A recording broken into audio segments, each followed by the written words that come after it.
అబ్బా ఇప్పుడే అయిపోవాలనా? ఇంకో 4 రోజులు వస్తే ఏమాయే?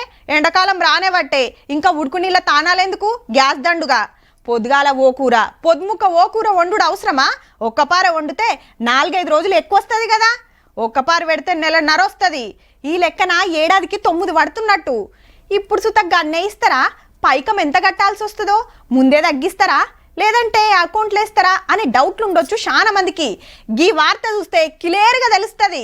500కే గ్యాస్ పథకం ఈ మంగళవారం శురువైతుంది.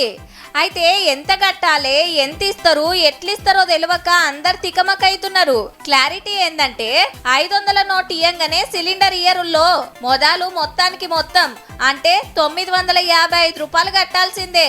ఆ టెన్క 455 రూపాయలు మన అకౌంట్లో వేస్తుంది సర్కార్. ఇక అప్పుడు 500కే గ్యాస్ అందినట్టు. గ్యాస్ కనెక్షన్ కు బ్యాంక్ అకౌంట్ లింక్ అయి ఉంటది కాబట్టి అందులో పడతాయి పైసలు. అది సుత తెల్ల రేషన్ కార్డు ఉన్నోళ్ళకే, ప్రజాపాలనలో దరఖాస్తు పెట్టినోళ్ళకే. 33 జిల్లాలల్లా 40 లక్షల మందికి ఇయ్యాల్సి ఉంటదని లెక్క తేలింది.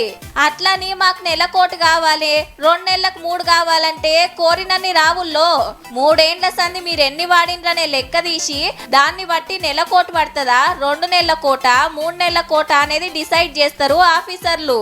అట్లనే 27వ తారీఖు సందే కరెంటు మీటర్లకు 0 బిల్లులు కొట్టుడు శురువైతుంది. 200 యూనిట్ల లోపు ఆడినోళ్లకు బిల్లు రాదిగా. ఓ కాళ్ళ అంతకంటే ఎక్కువ కరెంటు కాలినోళ్లకు 200 యూనిట్ల పైకం తీసేస్తారో లేదో క్లారిటీ రాలేదు ఇప్పటికైతే. దీనికి సుత కోపిన్ కారెట్ ఉండాల్సిందే.